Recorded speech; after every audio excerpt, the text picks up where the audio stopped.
હવે હું આજના આ સેમિનારની રૂપરેખા અને સ્વાગત પ્રવચન માટે પ્રોફેસર ડોક્ટર જયસિંહ ઝાલા સરને વિનંતી કરીશ કે તેઓ સ્વાગત પ્રવચન કરશે. મહિલા બાળ વિકાસ વિભાગ અને શિક્ષણ કમિશનર કચેરીના સંયુક્ત ઉપક્રમે સેતુ અંતર્ગત આયોજિત કે જેઓ આસિસ્ટન્ટ પ્રોફેસર પારુલ યુનિવર્સિટી છે તે આ ઉપરાંત બીજા સેશનમાં પણ આપણી સાથે વગેરે મંચસ્થ મહાનુભાવો તેમજ જુનાગઢ જિલ્લાની ભક્તકવિ નરસિંહ મહેતા યુનિવર્સિટી સંલગ્ન 4 જિલ્લાઓમાંથી વિભિન્ન કોલેજોમાંથી પધારેલા કોલેજના પ્રતિનિધિઓ, અધ્યાપકો, પ્રિન્સિપલ कोटि कोटि वंदन, कोटि कोटि वंदन, कोटि कोटि वंदन, हमारा कोटि कोटि वंदन, कोटि कोटि वंदन, कोटि कोटि वंदन, कोटि कोटि वंदन, हमारा कोटि कोटि वंदन. भक्त कवि नरसिंह मेहता यूनिवर्सिटी, भक्त कवि नरसिंह मेहता यूनिवर्सिटी, भक्त कवि नरसिंह मेहता यूनिवर्सिटी, भक्त कवि नरसिंह मेहता यूनिवर्सिटी.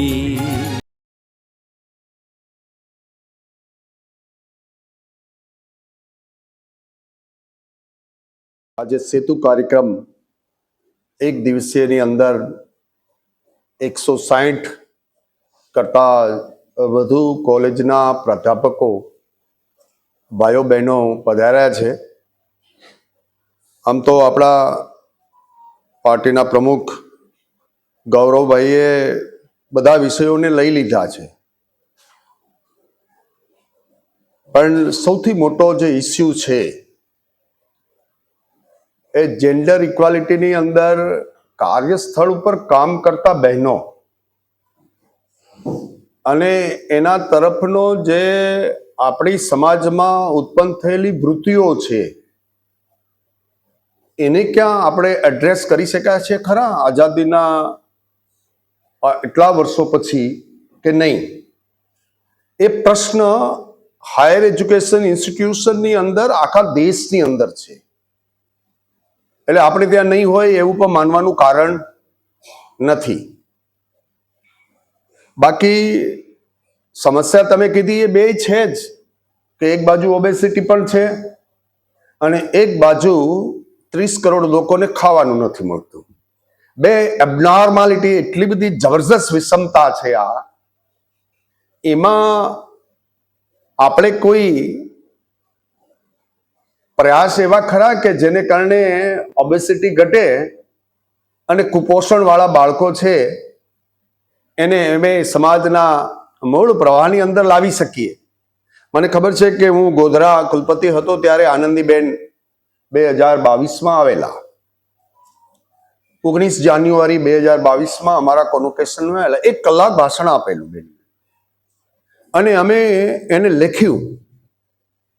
એની જે ચિંતા હતી સમાજની મહિલાઓ અંગે, નાના નાના કુટુંબને બાળકો અંગે, કે આપણે મોટી મોટી ખૂબ સ્ટેજ ઉપર અહીંયા આવીને અમે વાતો કરીએ, પણ સમાજની અંદર જે વાસ્તવિક સ્થિતિ છે એને એડ્રેસ કરવાનું લોકોને એનું માર્કેટિંગ કરી રહ્યા છે. હમણાં એક આર્ટિકલ બહુ સારો હતો, મેં ક્યાંક હમણાં જ વાંચ્યો કે હવે આવી કંપની છે એ માર્કેટિંગ મેનેજર રાખે છે. હવે માર્કેટિંગ મેનેજર ક્યાં રાખવો જોઈએ ને ક્યાં ન રાખવો જોઈએ એની સમજ અને વિવેક એ જે કઈ લોકો છે એને બહુ જ કાળજીપૂર્વક રાખવી જોઈએ. હવે એને ખબર જ ન હોય, માર્કેટિંગ વાળાને કેટલી ખબર હોય કે how to develop the product, launch the product, Impress the people, આ એટલી જ ખબર હોય. પણ ઘણા એવા પ્રસંગો હોય એની અંદર આ કરાય નહીં, એની સમજ એને છે નહીં, કારણ કે ઇન્ફ્લુએન્સર છે. એમ આપણામાં પણ કાર્યસ્થળ ઉપર જે વંચિત, પીડિત અને ગરીબ લોકો છે એની સાથે જે માનવ વ્યવહાર થઈ રહ્યો છે એ ઠીક થઈ રહ્યો છે કે નહીં.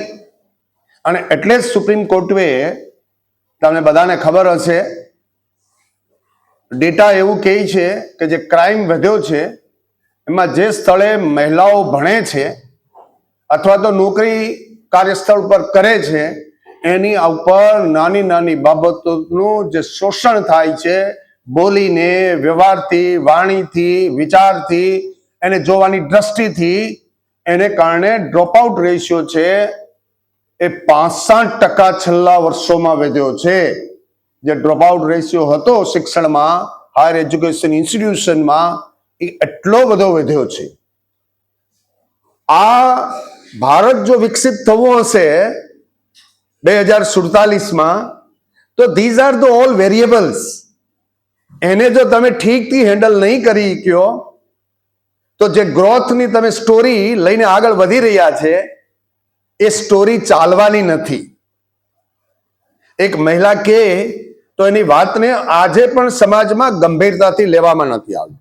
એ ઘર હોય, નાનું ગામ હોય, ઓર્ગેનાઇઝેશન હોય, એને જ્યારે એની ઉપર બેઠેલા લોકો એ ગંભીરતાથી લેશે, એની વાત સાચી કે ખોટી એ કરતા પહેલા એને સાંભળવી, ધીરજથી તમારે એને સાંભળવા પડે, એને સમજાવવા પડે.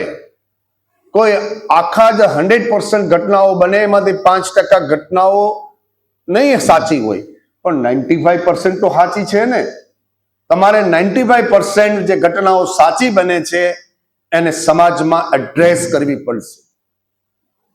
તમે વિશ્વના વિકસિત રાષ્ટ્રોની અંદર જાઓ, ત્યાં એને આવી કોઈ ઝુંબેશ ચલાવી નથી પડતી જેન્ડર ઇક્વાલિટીની, કારણ કે ઓલરેડી છે જ, એનો અધિકાર છે. અને અહીંયા આવા લોકોના અધિકાર માટે તમે હું સેમિનાર અને વર્કશોપ કરવા પડે છે, કારણ કે કંઈક સમસ્યા છે. તો મારી તો તમને બધાને વિનંતી એ છે કે આપણા જે વિદ્યાર્થી ભાઈઓ અને બહેનો આપણા ક્લાસમાં ભણતા હોય, આપણી કોલેજમાં હોય, તો વ્યવસ્થાઓમાં બહેનો અને ભાઈઓ બંનેની ભાગીદારી ઇક્વલી તમે એ બધામાં ઊભી કરતા જાઓ. આપણો એક્ટ બનાવ્યો હમણાં, એમાં પણ એવું કહેવામાં આવ્યું કે 1/3 મહિલા તમારે રાખવા બધી બોડીમાં. હજી કોઈ પણ યુનિવર્સિટીને લગભગ 2023માં એક્ટ આવ્યો, 24માં સ્ટેચ્યુટરી પ્રોવિઝન થઈ ગઈ, આજે 2026 ચાલે છે. આપ સ્થિતિ જોઈ લો, શું કે મળતા નથી.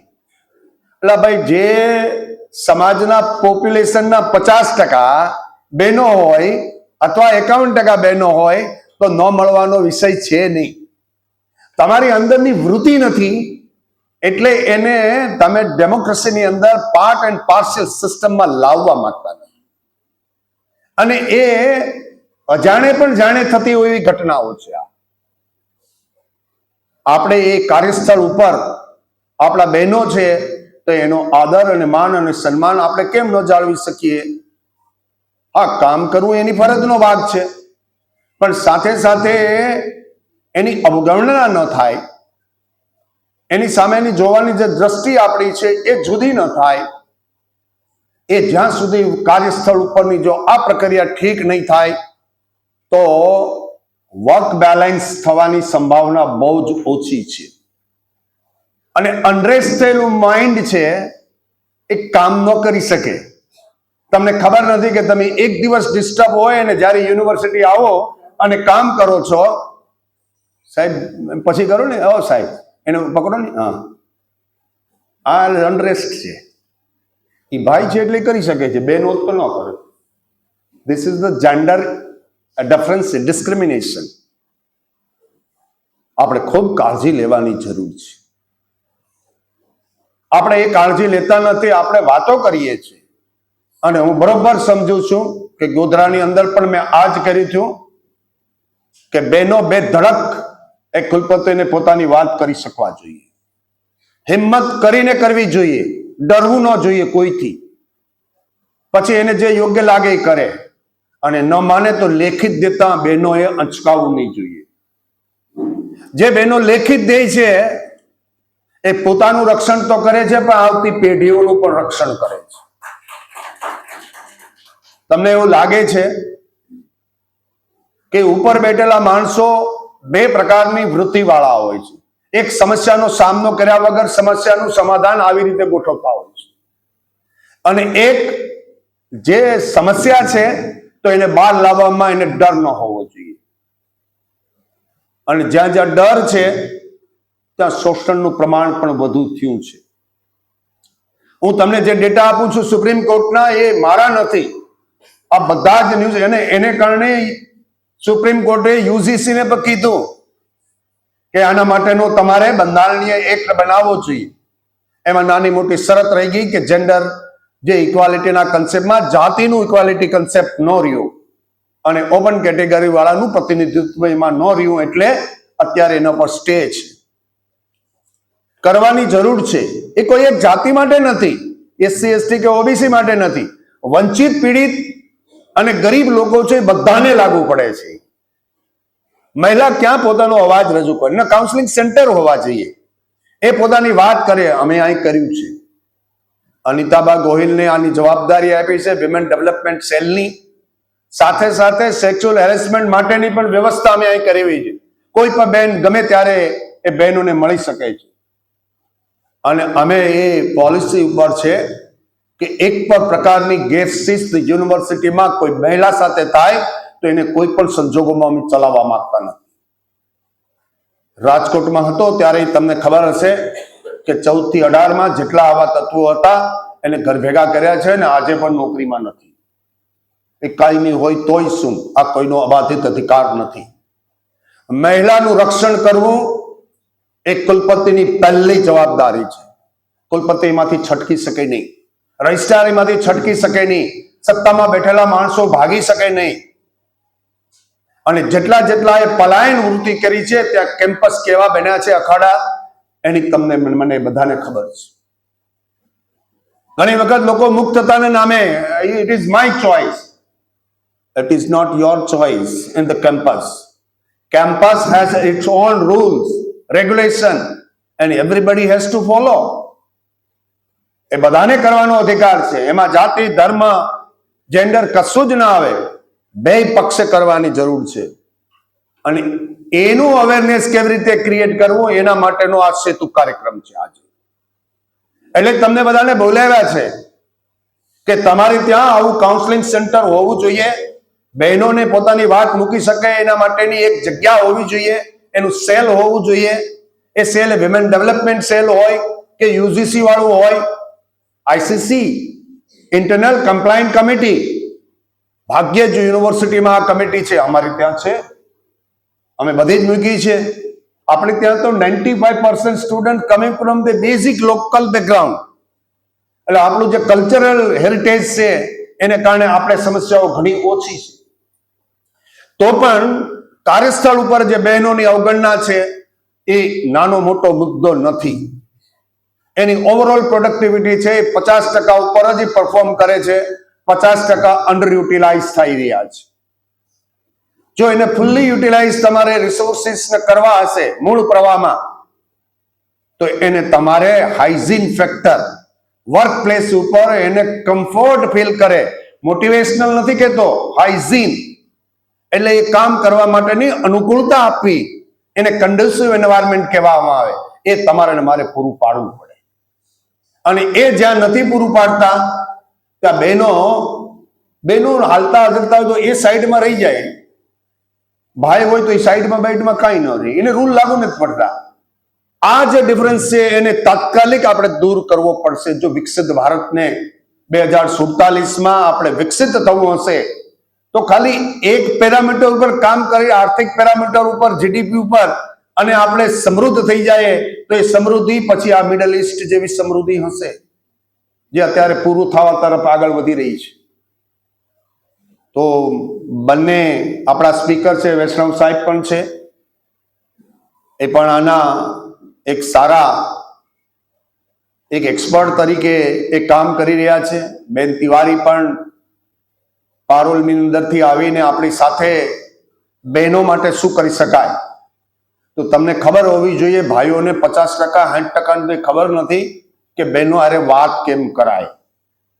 તો કમસે કમ તમે બંને મહાનુભાવો એટલું તો સમજાવ કરજો કે બહેનો અરે જે વાત કરતી વખતે તમારી બોડી લેંગ્વેજ કેવી હોવી જોઈએ, તમારી વાણી વર્તન કેવું હોવું જોઈએ, તમારી સમજ કેવી હોવી જોઈએ, એને બોલવા દેવા જોઈએ કે ન દેવા જોઈએ, એને તમે ધુતકારો તો કેવી રીતે આ કરી શકાય.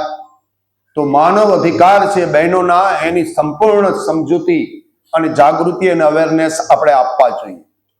આપણા કેમ્પસો હજી પણ એકદમ કન્ઝર્વેટિવ લેવલ ઉપર ચાલી રહ્યા છે. સમાધાનકારી વલણ હોઈ શકે અને બહેનોએ પણ ધ્યાન રાખવાની જરૂર છે કે આ અધિકારનો ઉપયોગ કરીને આપણે કોઈને હેરાન તો નથી કરતા ને. એ પણ સમસ્યા દેશની અંદર ધીરે ધીરે ધીરે ધીરે ધીરે બ્લેકમેલ કરવાની સમસ્યાઓ પણ આ દેશની અંદર હવે બહાર આવી રહી છે. ખોટા આરોપ મૂકીને એને ફસાવી દેવાના કામ કરવાના કાર્ય પણ થઈ રહ્યા છે. એની માત્રા ઓછી છે, ઓલાની માત્રા શોષણની વધુ છે. તો એ બંને મુદ્દા ઉપર જેન્ડર ઇક્વાલિટી એટલે બહેનોનું જ રક્ષણ કરવું ને ભાઈઓનું નહીં કરવું એવું પણ નથી. You have to give equal opportunity two both. એટલે સુપ્રીમ કોર્ટે સ્ટે આપ્યો છે, નકર ન આપત. કીધું કે આમાં ઉતાવળ થઈ ગઈ છે. ઉતાવળ ન થાય એટલે પહેલા તો મારે છે કે આપણું જે ભારતનું સનાતન જે ધર્મ છે, સનાતન વ્યવસ્થાઓ છે, એમાં બહેનોને આપણે શક્તિની ઉપાસક તરીકે ગણીએ છીએ, એને દેવી ગણીએ છીએ. તો પછી એની અરે વ્યવહારે દેવી જેવો જ કરવો જોઈએ ને. આપણે ન્યા દેવી કરીએ છીએ અને ફરી પાછળ તુંથી શરૂઆત કરીએ છીએ. તો આ બે જે આપણા જે અંદરના ભેદ છે એને આપણે ધીરે ધીરે ધીરે આપણા સ્વભાગત મટાડવા પડે. એટલે ધીરે ધીરે આપણે હાવ પરિસ્થિતિ ખરાબ ન થઈ જાય અને થોડોક હાથ એમની સાથે નાનું મોટું જ્યાં મદદ કરી શકતા હોય ને, આપણા કામ આપણે કરી શકતા હોય, મહેનતના કામ, એવા કામની અંદર આપણે આદર કરીએ. જે કુટુંબની અંદર નારીનું સન્માન કરવામાં આવે છે, આદર કરવામાં આવે છે, એ કુટુંબ સુખી કુટુંબ હોય છે. અને જ્યાં નારીને તમે ધુક્કારની રીતે સતત એને નીચા ગણીને વાત કરવામાં આવે છે ત્યાં ક્યારેય સુખ ન થઈ શકે સાહેબ. સદભાવનાની પહેલી કન્ડિશન છે કે સ્વીકાર ભાવ. જ્યાં સ્વીકાર નથી ત્યાં સદભાવનાનું વાતાવરણ ક્યારેય ઊભું થઈ શકે નહીં. જેટલા બહેનો હશે એને ખબર હશે કે જે કુટુંબની અંદર એના પતિ અથવા એના પિતા અથવા કોઈ પણ વડીલો એ આદર સાથે સ્ત્રીઓનું સન્માન જાળવી એની સાથે જોતા હશે, એ કુટુંબની અંદર સુખ અને સગવડતા જાજી. સ્ત્રી ઘણું કામ કરે પણ એને જે ધુતકાર કરવામાં આવે છે ત્યારે એને જે પીડા થાય છે એ પીડા તમે કોઈ અનુભવી નથી. જે પીડા તમે નોકરીના સ્થળ ઉપર તમારો બોસ તમને કરતો હોય અને સતત ઇગ્નોર કરતો હોય ને તમને જે પીડા થાય છે એ સ્ત્રીને દરરોજ ઘટનાએ એને એ પીડા થાય. એ પીડાને જો તમે એડ્રેસ નહીં કર્યો તો એક દિવસ બ્લાસ્ટ થઈ જશે. અને એટલા માટે કહે છે કે નારી ઘરને તારી પર દે અને ઘરને ડુબાડી પર દે. એ બે તારા હાથમાં છે હે દેવ. એટલે દેવ તરીકે આપણે એને દેવી સ્વીકાર કરીએ, શક્તિ સ્વીકાર કરીએ. અને એનો અવેરનેસ કાર્યક્રમ એટલે આ જેન્ડર ઇક્વાલિટીનો કાર્યક્રમ સેતુનો છે. સરકાર આના ઉપર બહુ મોટો પ્રયાસ કરી રહી છે. ગૌરવભાઈ, આ બધા જ પૈસા સરકાર દ્વારા આજે આપવામાં આવ્યા છે. તમારી ભોજન આવું બધી વ્યવસ્થા જે કંઈ કરી છે ઝાલા સાહેબે, અમારા કોર્ડિનેટરે, એ બધી સરકાર તરફથી છે. એટલે સરકાર આના વિશે જાગી ગઈ છે. બધું જ સરકાર કરે અને સમાજ કંઈ ન કરે તો એ સમાજ નબળો છે. એવું કહેવાય છે ભારતના ઇતિહાસમાં કે અહીંયા દેશની અંદર 5-6% લોકો લડ્યા છે, 90-95% લોકોએ આ દેશની આઝાદીમાં 15મી સદીથી લઈને અત્યાર સુધી તમાશો જોયો છે. એટલે તમે ને હું ગુલામ થયા હતા.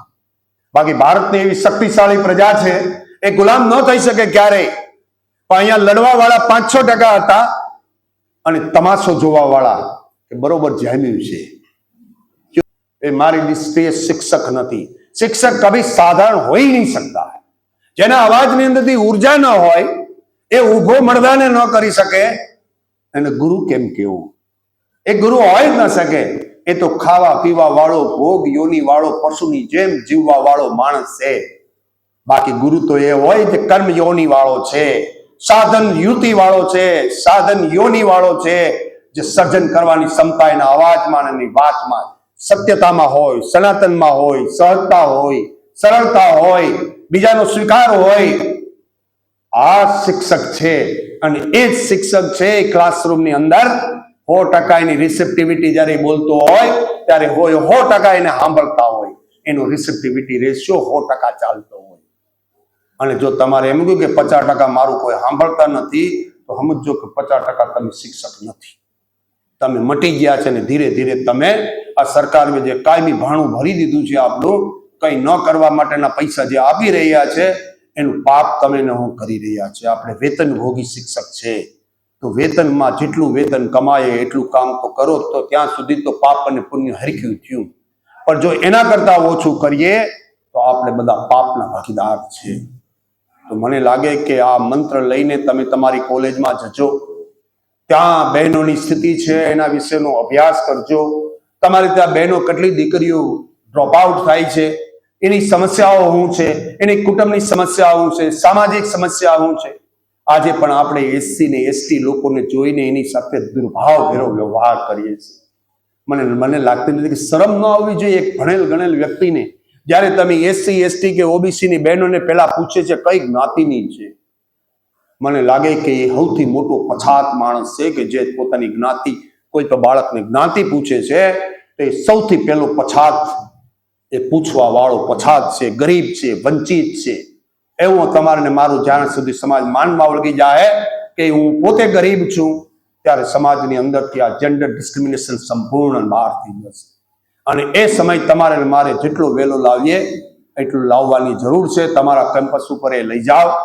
અને આપણા લોકો, તમે ને હું બે જ એવા શિક્ષકો છે કે નરેન્દ્રભાઈની જે વાત છે એને ગામ સુધી, નીચે સુધી લઈ જાવી. કારણ કે એ કામ એકલા સરકારનું નથી, તમારું ને મારું કામ છે. અને વિશ્વવિદ્યાલય એટલે શું? આખા વિશ્વમાંથી જેટલું સારું સારું છે મારામાં આવે, આ કેમ્પસમાં આવે, એને વિશ્વવિદ્યાલય કહેવાય. નકર તો સ્કૂલ કહેત ને. આપણે વિશ્વવિદ્યાલયનો કન્સેપ્ટ છે. અહીંયા દુનિયામાં સારું થાય બધું મારામાં આવે.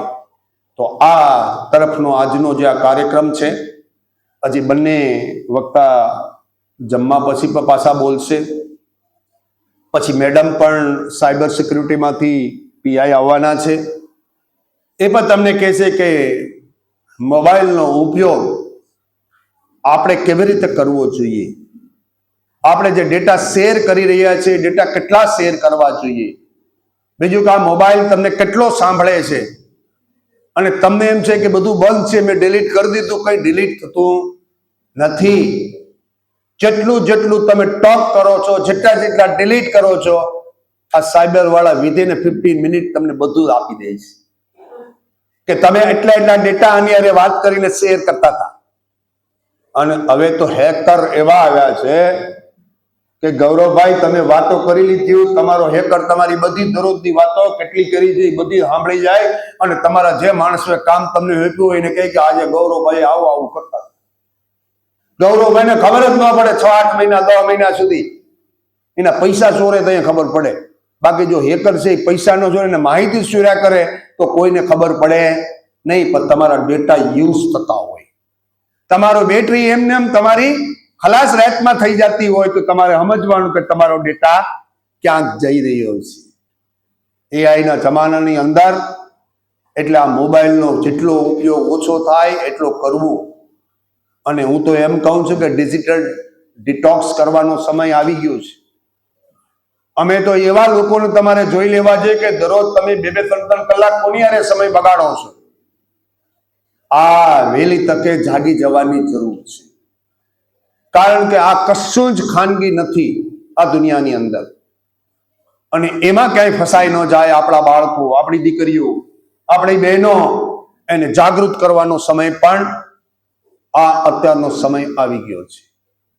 તો આપ સૌને જમવાના સમયે આનાથી મને લાગે કે વધુ નહીં કહેવું જોઈએ, કારણ કે હું પાછો શિક્ષક છું ગૌરવભાઈ, અને તમારું બેડા પછી મારે બોલવાનું હોય, એટલે મારે તમને શિક્ષક તરીકે આ વાતો કરીએ એ તમને પણ અમે કહીએ છીએ કે તમે જ્યાં જાઓ ત્યાં અમારી આ વાત લઈને જજો કે સમાજની અંદર જ્યાં સુધી સમાનતા નહીં આવે અને સમાનતાનો સહજ રીતે સ્વીકાર નહીં થાય અને એવી વૃત્તિ સમાજમાં ઉત્પન્ન નહીં થાય, ત્યાં સુધી આપણે વાતો કરીએ ભાષણના પ્લેટફોર્મ ઉપરના જ ભાષણો રહેશે. એ સમાજને એનાથી કોઈ ફાયદો થતો નથી. તો એવા તરફ થાય, આપણા કેમ્પસ સારા બને. આમ તો સૌરાષ્ટ્ર, એમાં ખાસ કરીને સોરઠ આ પ્રદેશની અંદર બહેનો માટેનો આદર ભાવ હજી પણ એવો ને એવો છે. લોકો એને બહુ જ વધુ પડતા ડિસ્ટર્બ હજી કરતા નથી.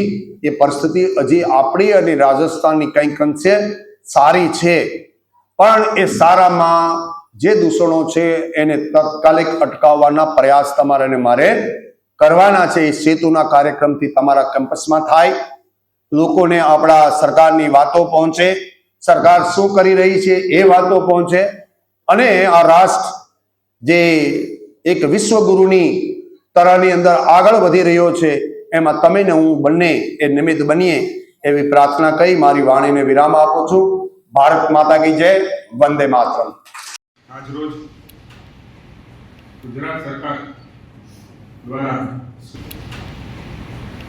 સરકાર દ્વારા સૂચિત પક્ષકવિ નરસિંહ મહેતા યુનિવર્સિટી દ્વારા આયોજિત gender satisfied nutrition and post awareness આયોજિત કાર્યક્રમમાં ઉપસ્થિત નરસિંહ મહેતા યુનિવર્સિટીના વાઇસ ચાન્સેલર અને જે આની પહેલા પણ એક કાર્યક્રમમાં કીધું કે પારસ મણી જે પથ્થર લડે અને જે સોનું થઈ જાય એમ ચાહે ગોધરાની યુનિવર્સિટી હોય કે જુનાગઢની યુનિવર્સિટી હોય, પ્રોફેસર પ્રતાપસિંહ ચૌહાણ જેને અડે સોનું થઈ જાય.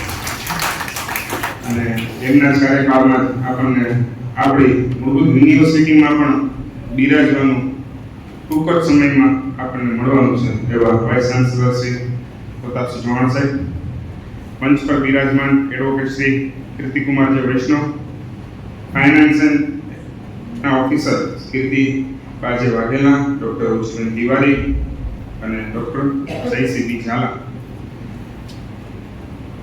તો આજે મને માહિતી મળી કે 4 જિલ્લાઓમાંથી 130 જેટલી કોલેજોમાંથી 2 પ્રોફેસરો ઉપસ્થિત રહ્યા છે અને એમને આ વિષય ઉપર માહિતી દેવાની છે.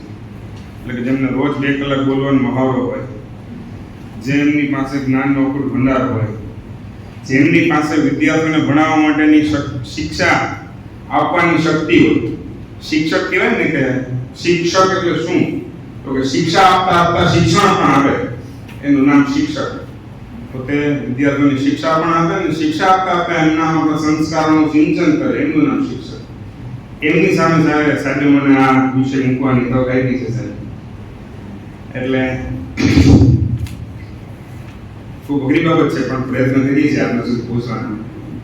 પણ એક આનંદ થાય છે કે 245 જેટલી કોલેજોમાંથી આમંત્રણ આપવામાં આવ્યું, એમાંથી 130 જેટલી કોલેજોમાંથી 2 લોકો આખા દિવસ ઉપર આ વિષય ઉપર સેમિનાર ઉપર કંઈક ને કંઈક આપણે ચર્ચા, ચિંતન, મંથન અને પરિણામલક્ષી ક્યારેક કોઈ પણ પ્રશ્ન હોય, કોઈ પણ ચર્ચા હોય, એ બેઠકથી ચર્ચાથી પ્રયત્નના અંતે એનું સમાધાન આવતું હોય છે.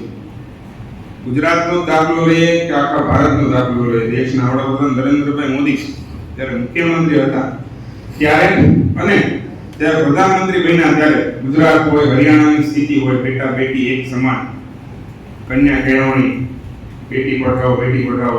આ જે ઉદ્દેશને લઈને ચાલતા હતા એનું કારણ જેન્ડર ઇક્વેશન.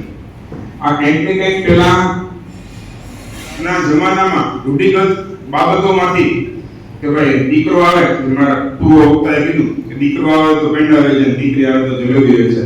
આજની તારીખે હજી ઉત્તર પ્રદેશ હોય, બિહાર હોય, જે પ્રમાણે દહેજ પ્રથા છે, જે પ્રમાણે દીકરીના લગ્ન ઉપર જે પ્રમાણે ખર્ચની વાત છે, જે પ્રમાણે દીકરીના લગ્ન થાય તો ત્યાં લોકો ટેન્શનમાં આવી જાય. પણ ખરેખર સમજવાની વસ્તુ છે કે આજના સમયમાં જ્યારે દેશના વડાપ્રધાન નરેન્દ્રભાઈ મોદીએ જે મુહિમ ચલાવેલી હતી, જે કન્યા કેળવણીની મુહિમ ચલાવી હતી, એને કારણે અત્યારના સમયમાં આપણે જુનાગઢ માટે પણ ગર્વની વાત છે કે દીકરી દેશનું નામ, જુનાગઢનું નામ જેન્સી કાનાબાર, જે ઓપન એશિયન ટેનિસ કોર્ટમાં આખા અંડર 14 માં આખા વિશ્વમાં એશિયાની જે કોમ્પિટિશન થઈ હતી એમાં દીકરીએ 14 વર્ષની નાની દીકરી ફર્સ્ટ આવી. દીકરાનો પ્રયત્ન કરતા પરંતુ એક દીકરી તરીકે એની જાત હોય અને એને મહેનત કરી હોય, એમના પરિવારનો એમનો સાથ હોય તો ત્યારે ક્યાંક ને ક્યાંક આ ખૂબ મોટી બાબત છે. જ્યારે ક્રિકેટ ટુર્નામેન્ટની વાત આવે ત્યારે ઇન્ડિયન ક્રિકેટ ટીમ હોય એમાં પણ વર્લ્ડ કપ લેવાની વાત હોય તો હમણાં છેલ્લે ભારત દેશની દીકરીઓ વર્લ્ડ કપ લઈ આવી. મહેનત કરવાની વાત આવે છે તો આજકાલના સમયમાં આપણે છોકરાઓને અને કંઈક આપણે વિદ્યાર્થીઓને સમજાવવાની જરૂર છે કે દીકરાઓ મોબાઈલમાં જઈ ગયા અને દીકરી ભણતરમાં આગળ વધી ગઈ. જે પ્રમાણે આપણે જેન્ડર ઇક્વેશનની વાત કરવામાં આપણે આવીએ છીએ તો ખરેખર કંઈક ને કંઈક જેન્ડર ઇક્વેશન ખૂબ પહેલાના સમયથી રૂઢિ ચુસ્ત માનસિકતા, રૂઢિ ચુસ્ત લોકો મારા ઘરે દીકરો આવ્યો અને મારા ઘરે દીકરો આવ્યો તો દુઃખી થતા હતા, અને દીકરી આવે દીકરો આવે તો રાજી થતા હતા, દીકરી આવે તો દુઃખી થતા હતા. કે દીકરો છે ઘરનો દીવો તો દીકરી ઘરની અજવાસ છે. બંને સમાન, ક્યાંય ઓછો તો ક્યાંય આછો વિશ્વાસ છે. એકબીજાના પૂરક છે એ તો જીવનનો શ્વાસ છે. બંને ઇક્વેશનના આધાર ઉપર અત્યારે ચાલે છે. પણ એમાં આપણને સરકાર દ્વારા કે બેટી ત્યાગની મૂરત છે તો બેટા સંઘર્ષની सूरत है. कैसे कहूं एक को महान, कैसे कहूं एक को अपमान, आंगन दोनों को है जरूरत. બંનેને આંગણાની જરૂર છે, બંનેને કંઈક ને કંઈક પરિવારનો હોપ, પ્રેમની ત્યાગની જરૂર છે. જે પ્રમાણે દીકરી છે તે બે કુળને તારે છે. લગ્ન પહેલા પોતાના પિતાના, લગ્ન બાદ પોતાના પતિના, આ બંનેના કુળને તારે છે. નવી સંસ્કૃતિ, નવો સંસ્કાર, નવો જન્મ આપે છે અને એક નવી પેઢીનું નિર્માણ કરવાની તાકાત છે તો એ દીકરીમાં છે. નવા સંસ્કારોનું સિંચન કરવાની તાકાત છે તો એ દીકરીમાં છે. માતા જીજા ભાઈ હોય હારડા સંભળાવીને અને પોતાના દેશને શહીદ થઈ જાય, પોતાની સંસ્કૃતિ અને સનાતનને જાગૃત કરે એવા મહારાણા પ્રતાપને પણ, શિવાજી મહારાજની તાકાત જેના હોય આ દીકરીમાં છે. આ પ્રમાણે પણ આપણે ભારત દેશની વાત કરીએ તો સતત 9 વખત દેશનું નાણાં મંત્રાલય સંભાળનાર અને દેશનું આ વખતેનું 53.5 લાખ કરોડનું બજેટ પણ રજૂ કરનાર જો કોઈ હોય તો ભારત દેશની દીકરી છે ડોક્ટર નિર્મલા સીતારામન. સાથે સાથે સ્વીકારનાર કોણ? તો સ્વીકારનાર પણ રાષ્ટ્રપતિ છે, એ પણ મહિલા છે, દ્રૌપદી મુર્મુ. એ પણ આદિવાસી વિસ્તારમાંથી આવે છે અને ત્યાંના 5 વખત ધારાસભ્ય તરીકેની સેવા પૂરી પાડી અને દેશના સર્વોચ્ચ પદ ઉપર બિરાજમાન છે તો એ પણ આ એક દીકરી છે. જેન્ડર એન્ડ ડેવલપમેન્ટ, જાતિગત ભેદભાવ, આરોગ્ય અને પોષણની જ્યારે વાત કરવામાં આવે છે ત્યારે મહત્વપૂર્ણ સેમિનારમાં કંઈક આપણને કંઈથી આપણા યુનિવર્સિટીના વાઇસ ચાન્સલર દ્વારા આજે વિષય તૈયાર કરીને આવ્યો છે. કંઈક ને કંઈક આપણે આપણી કોલેજોમાં આપણા વિદ્યાર્થીઓમાં પણ આની જાગૃતતા આવે, આપણા વિદ્યાર્થીઓમાં પણ આનું એક અવેરનેસ આવે. એમના માટેની જ્યારે સરકારે આયોજન કર્યું છે ત્યારે જેન્ડર એટલે માત્ર જૈવિક ભિન્નતા નથી, પરંતુ સમાજમાં રચાયેલ ભૂમિકાઓ અને અપેક્ષાઓ સાથે સાથે શક્તિ સંબંધિત માળખાઓ અને વિકાસની પ્રક્રિયામાં જ્યારે સ્ત્રી અને પુરુષ બંનેની સમાન તકો, સમાન સંસાધનો અને નિર્ણયમાં ક્ષમતાની ભાગીદારી મળે છે ત્યારે સચોટ અર્થમાં આ વિકાસ શક્ય બને છે. 2047 નરેન્દ્રભાઈ વિકસિત ભારત કરવાની પરિકલ્પના હોય તો વિકસિત ભારત પરિકલ્પનામાં માત્ર ને માત્ર આ જે સંયુક્ત રીતે સાથે ચાલીને જે દેશને ઉન્નત લઈ જવાની વાત છે તે ત્યારે એમ ભાઈઓ અને બહેનો દરેકનો સાથ અને સહકાર અને સહયોગના આધારે વિકસિત ભારતની પરિકલ્પના જ્યારે બનવાની છે. મોટાભાગે બહેનોને આજકાલની લેડીઝો એજ્યુકેશનમાં પણ ખૂબ આગળ છે અને પોતાનું ઘર પણ સંભાળે છે અને જોબ પણ સંભાળે છે. પુરુષોને ઘરે જઈને રસોઈ કરવાની ચિંતા હોતી નથી, પરંતુ સ્ટ્રગલ વાળી જે લાઈફ છે ને આ વિશેષ વેલ્યુની હોય છે. જાતિગત ભેદભાવ અને સામાજિક વાસ્તવિકતા આપણા સમાજમાં હજુ પણ લિંગ આધારિત ભેદભાવ વિશેષ અને વિવિધ સ્વરૂપે જોવા મળે છે.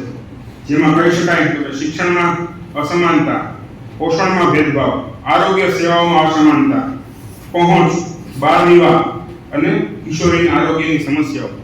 આની સાથે સાથે આપણે જાગૃતિ સમાનતાના સૂત્રોની વાત કરીએ તો સમાનતાના મંત્ર એટલે શું? તો કે જ્યાં નારી નરને મળે છે સમાનતાનો અધિકાર, ત્યાં થાય છે સાચો વિકાસ અને સંસ્કાર. જ્યારે સમાનતા મળે છે ને ત્યારે તેનો સાચો વિકાસ અને સંસ્કાર થાય છે. એમાં આરોગ્ય અને પોષણમાં આપણે એનો મંત્ર આપણે દેવો હોય તો શું દઈ શકાય? તો કે સ્વસ્થ નારી અને સુખી પરિવાર, પોષણયુક્ત આહાર એ છે સાચા સશક્ત રાષ્ટ્રનો આધાર. સશક્ત રાષ્ટ્રનો આધાર કરવો હોય તો કંઈક ને કંઈક સ્ત્રી સશક્તિકરણ અને સ્ત્રી નારીને સુખી પરિવારની ભાવનાથી આગળ કરશું ને પોષણયુક્ત આહાર ત્યારે નિર્માણ કરશું, ત્યારે જ આપણે રાષ્ટ્રનું નિર્માણ કરી શકશું.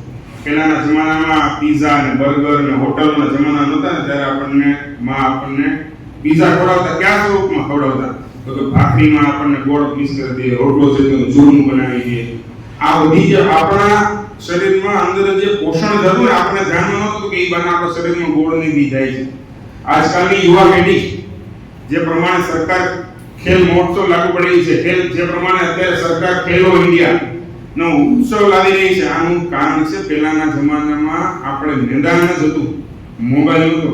આજે મોબાઈલ મૂકીને મંચ અને મેદાન પકડવું પડે છે તો ત્યારે મંચ તરફ પહોંચવાનો રસ્તો કંઈક મેદાનથી મળે છે. આ જાગૃતિ આપણે લાવવાની જરૂર છે. એટલા માટે આ સ્ત્રી સશક્તિકરણ અને જેન્ડર ડિફરન્સની વાત જ્યારે આપણે કરી રહ્યા છીએ ત્યારે જ્યારે નારી સ્વસ્થ અને શિક્ષિત બને છે ત્યારે દેશના પ્રગતિના પંથે એ ડગ માંડે છે. જાતિ ભેદભાવને દૂર હવે કરીએ તો સમાનતા પ્રકાશથી ઝળહળશે ભારતનું નૂર. આ જાતિ ભેદભાવ દૂર કરશું તો ભારતનું નૂર જાગશે. આ કંઈક ને કંઈક હજી પણ આપણને પ્રમાણમાં ગુજરાતમાં નાના ગામડાઓમાં હજી મળતું પણ બિહાર, ઉત્તર પ્રદેશ આ પ્રમાણના દરેક વિસ્તારોમાં જ્યાં શિક્ષણનો અભાવ છે, જ્યાં શિક્ષિત લોકો નથી, ત્યાં એમને ખૂબ મુશ્કેલીઓ પડે છે ને ત્યાં હજી પણ આજની તારીખે ભારતની નારી છે, એમને પોતાના નારી હોવાનો અને પોતાની દીકરી તરીકેનો સંઘર્ષ કરવો પડે છે. એની આપણને વાત ધ્યાનમાં આવે છે ત્યારે આરોગ્ય અને પોષણ બે વિકાસનો આધાર છે. આપણને કહેવામાં આવે છે જેવો અન્ન એવો ઓટકાર. મોટા ભાગે આપણે જેવું ખાશું એવો ઓટકાર થશે.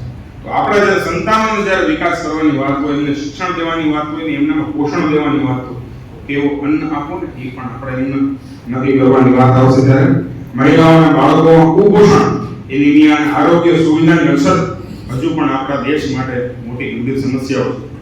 ગર્ભાવસ્થા દરમિયાન એમને યોગ્ય પોષણનો અભાવ, કિશોરીમાં લોહીની ઉણપ, આરોગ્ય વિશેની જાગૃતિનો અભાવ. જો સ્ત્રી સ્વસ્થ હશે તો જ પરિવાર અને સમાજ અને રાષ્ટ્ર આપણું સ્વસ્થ બની શકશે. એમને કંઈક ને કંઈક આગળ લઈ જવું અને એમને બળ પૂરું પાડવું એ પણ આપણી જવાબદારી છે.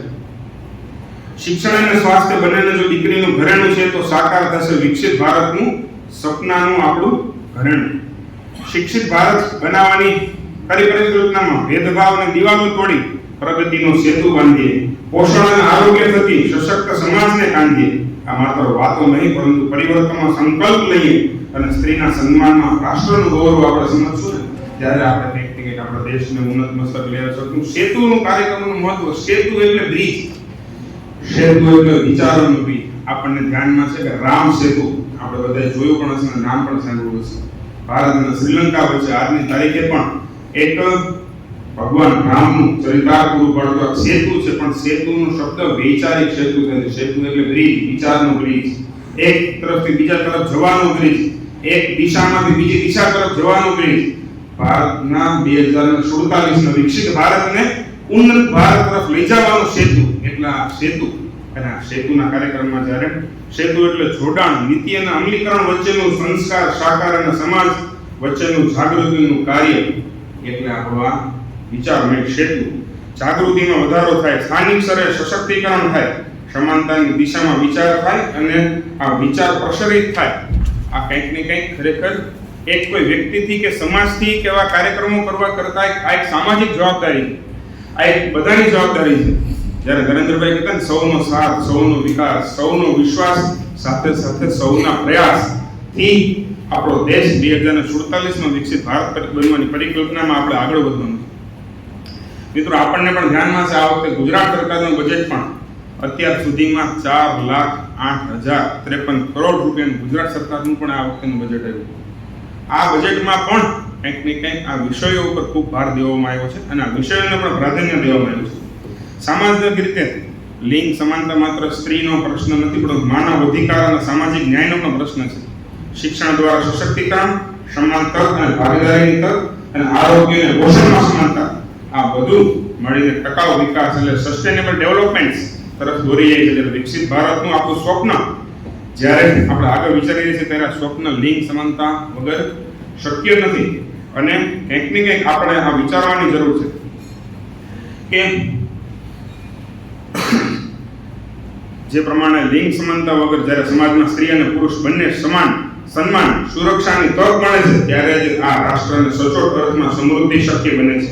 જે સમાજમાં સ્ત્રી સ્વસ્થ નથી, શિક્ષિત અને સશક્ત છે, તે જ સમાજ વધુ સુદૃઢ, સ્થિર બને છે. આ સેવા સેતુ જેવા કાર્યક્રમમાં જાગૃતિ, સંવાદ અને પરિવર્તન માટે સશક્ત માધ્યમ બની રહે છે. આપણે પણ આજે આ લિંગ સમાનતાના, આરોગ્ય અને પોષણના મુદ્દાઓની ચર્ચાનો વિષય નહીં, પરંતુ એને કાર્યાન્વિત આપણા કાર્યક્રમમાં થાય, કાર્યાન્વિત આપણા જીવનમાં થાય.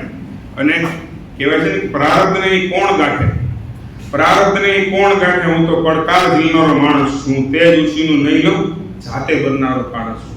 આ ખરેખર કંઈક ને કંઈક આપણે જાતે બળી અને આપણા દેશને ત્યારે વિકસિત ભારત કરવું છે, ત્યારે જેન્ડર ઇક્વેલિટી પણ આપણા એના માટે ખૂબ મોટી બાબત છે. ચળહળતાનો મોહ તાજ નથી મારું, અને મારું અજવાળું પૂરતું છે. અંધારાના ભમણને કાપે કમળ તેજ સ્ફૂર્તું છે. ધુમ્મસમાં મને રસ નથી, હું ખુલ્લો અને નિખાલસ છું. પ્રારબ્ધને કોણ ગાંઠે, હું તો પડકાર ઝીલનારો માણસ છું. આપણી સામે એક પડકાર છે, આપણી સામે એક ચેલેન્જ છે. એને આપણે આપણા સૌના પ્રયત્નોના માધ્યમથી, સૌના વિચારોના માધ્યમથી આપણે એમને કંઈક ને કંઈક ચરિતાર્થ કરીએ. અને સરકારનો જે કાર્યક્રમ છે, આ સેવા સેતુ અને જે કંઈક જેન્ડર ઇક્વલિટી, તો એને આપણે સ્કૂલોના માધ્યમથી, આપણા વિદ્યાર્થીઓના માધ્યમથી એને ચરિતાર્થ કરી અને જનજનના માનસ સુધી વિચારી કે માનસ સુધી પણ આપણે વિચારી એવી જ અભ્યર્થના વસ્તુ ભારતમાં કરી છે. એ બી એક સાયબર ક્રાઇમ છે. તો ક્યારે બી તમારું કોઈ ફેક આઈડી બનાવે, તમારો કોઈ ફોટાનો મિસયુઝ કરે, તો આપ છે ને સાયબર ક્રાઇમ પોલીસ સ્ટેશનમાં તમે એની ફરિયાદ દાખલ કરાવી શકો છો. તો આપણે હેલ્પલાઇન નંબરની વાત કરીએ તો બધાને ખ્યાલ છે સાયબર ક્રાઇમ હેલ્પલાઇન નંબર શું છે?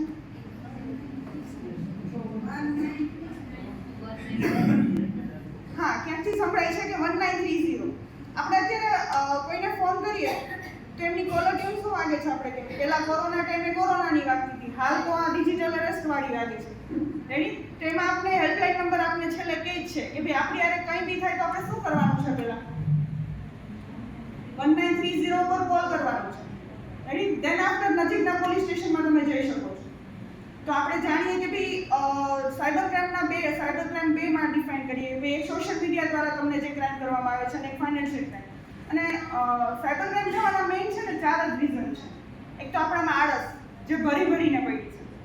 તમે લોકો તો બી હજી વાંધો નથી, બાકી અમારાથી નાની જનરેશન અને અમારી જનરેશન ઘરે બેઠા કામ થતું હોય ને તમે પાડોશીના ઘરે બી ના જાય. તો અમારે કેવાયસી કરાવવાનું તો ઘર બેઠા તો તમને કરી દેજો, અમે બેંકે ના જાય કરીએ. એના કરતા કરી નાખવાનું ઘર બેઠા કે નહીં. તો આપણે ત્યારે અમુક વસ્તુમાં આળસ નહીં કરવાની. આળસ છે, લાલચ, ડર અને ટેકનિકલ ભૂલ, આ 4 વસ્તુથી જો આપણે સચેત રહીએ ને તો સાયબર ક્રાઇમ થવાના શક્યતાઓ હું એમ કહું ને કે 99% આપણી યાર ઓછી થઈ જાય છે. 1% એવો ચાન્સ રહે કે આપણે ક્યાંક સાયબર ક્રાઇમમાં ફસાઈએ અને બધાનો વારો આવશે. નાની બાબતમાં પણ બધાનો વારો સાયબર ક્રાઇમમાં આવશે. હું લખી દઉં કેમ કે અમારી પાસે જે પહેલા કેસ આવતા હતા અને અત્યારે કેસ આવતા હતા એમાં કહું ને કે 200 ગણાનો વધારો થયો છે. કોઈ પણ ડેટાથી કોઈ વ્યક્તિ સુધી કઈ રીતે સાયબર ક્રાઇમ છે ને તમને લાઈવ એક્ઝામ્પલ આપો. આપણું એકાઉન્ટ ખાલી કરે છે, ઓટીપી આવે ને, હવેના સાયબર ક્રિમિનલ્સને ઓટીપીની જરૂર નથી. માત્ર તમારો ફેસ આપો મને, તમારું એકાઉન્ટ ખાલી ઇઝીલી કરી શકો. માત્ર તમારો face. How is this possible? It is a digital world અને આ જ દુનિયાને આપણે ફેસ કરવાની છે. નાના એવો સાયબર ક્રાઇમ છે આધાર પેમેન્ટ ઇનેબલ સિસ્ટમ. તમારો ફેસ છે ને તમારો ઓટીપી છે. તમારા ફેસ ઉપરથી તમારું એકાઉન્ટ ખાલી થાય. આપણું આધાર કાર્ડ કેની સાથે કનેક્ટ હોય? બેંક સાથે. તમારું આધાર કાર્ડ જેટલી બેંકમાં હશે ને બધા એકાઉન્ટ ડિટેક્ટ થશે. જે વસ્તુની તમને પડે ને તો જ તમે સેન્સિટિવિટી માટે કામ કરી શકો અને that is known as sensitization. અને આપણે આજે શું વાત કરવાની છે? Gender sensitization. It is not કે women sensitization, it is not કે આપણે મેનના સેન્સિટાઇઝેશન. હવે we are working towards third world also. We have to agree આપણા વચ્ચે ટ્રાન્સજેન્ડર્સ બી એક ન્યૂ પીઢી વધી રહી છે. મને કે તમને ગમે કે ના ગમે, પણ રિયાલિટી એ છે કે આ એક એમને બી અધિકાર મળી ગયા છે, અધિકાર બધાના છે, એટલે બધાને આપવામાં આવે છે. મારી ને તમારી પર્સનલ ચોઇસ કોઈ બી હોઈ શકે કે વિમેનને મળે કે ના મળે, કે થર્ડ જેન્ડરને મળે કે ના મળે. પણ બહુ નાની નાની વસ્તુ હોય જેન્ડર સેન્સિટાઇઝેશનથી શરૂ કરે ને તો અગેન મારા સાહેબ પર જઈશ. વિમલ પરમાર સર છે, અમને ભણાવતા હતા પોરબંદરના ઓલ્સો ડોમેસ્ટિક વાયલન્સ. રિસેન્ટ એક ડિવોર્સ થયો, જસ્ટ અગેન શોકિંગ. એનો એક મુદ્દો હતો કે મને રોજ ખીચડી ખવડાવવામાં આવે છે અને મારા ઘરે રોજ ખીચડી બનાવડાવવામાં આવે છે, જેના લીધે મને મેન્ટલ હેરેસમેન્ટ થાય છે અને મને આના લીધે ડિવોર્સ જોઈએ. આ પણ હું શાયદ આ વસ્તુથી અગ્રી નહીં કરે, પણ સિરિયસલી ચાઇનાની જેલમાં એવું કરવામાં આવે છે કે પર્સન ઇઝ ગિવન એક જ પ્રકારનું ફૂડ, એક જ જેવું atmosphere, which is the mental harassment. Court એક બહુ બધા મુદ્દામાંથી કામ મુદ્દો બી હતો, પણ ન્યૂઝે ખાલી આટલું જ હાઇલાઇટ કર્યું કે ખીચડીના આધારે ડોમેસ્ટિક વાયલન્સ અને એના આધારે divorce. There are multiple reasons. Crime rates પર વુમન, સવારથી વાત કરી ને crime rates. These are the crime rates for women dowry rates. જેટલું ડાર્ક છે ને એટલું વધારે છે. એવું કહી દો કે ગુજરાતમાં નથી તો એઝ ગુડ એઝ કે આપણે ચશ્મા પહેરી લો કે મને તડકો નથી લાગતો છે. તમે ગુજરાતના મેઇન ઝોનમાં રહો, વડોદરા રહો કે તમે જુનાગઢ રહો, મેઇન સિટીઝમાં મે બી એવું થઈ શકે કે we are not seeing this, પણ તમે 10 કિલોમીટર ગામડામાં જાઓ ને તો યુ સી થિંગ્સ ચેન્જિંગ. ડોંગરી ડેથ બી છે, ઇવન પેલું ચાઇલ્ડ રેશિયો, સેક્સ રેશિયોઝ ઓછા છે. વીનો હા હવે એવું થયું કે ગુજરાત ઇઝ સચ અ સ્ટેટ કે જ્યાં female ratio is day by day increasing, પણ રિયાલિટી ઇઝ સ્ટીલ ડિફરન્ટ. એક એક્ઝામ્પલ આપવામાં આવ્યું હતું સરે, જેમ કીધું કે pink colour is for girls and blue